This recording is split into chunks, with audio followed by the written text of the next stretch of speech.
Мен сізге қазір кланда берілген сигналға разбор жасайтын боламын. Бізде кланда 23 август, яғни кеше алтынға, лонгқа сигнал берілді. Яғни біздің точка входамыз міне 3753, 3751 зоналар болды.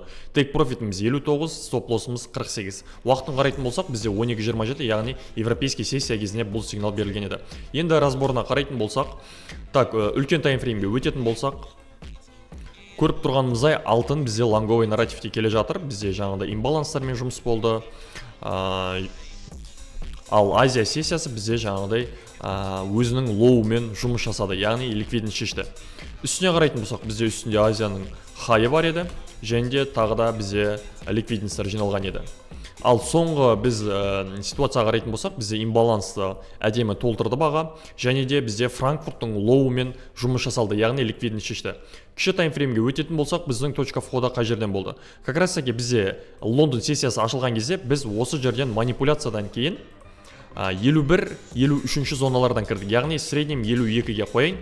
Стоп-лоссымыз бізде максимум шешілген ликвидностьтан болды, ал take profitіміз бізде Азияның хайына дейін еді.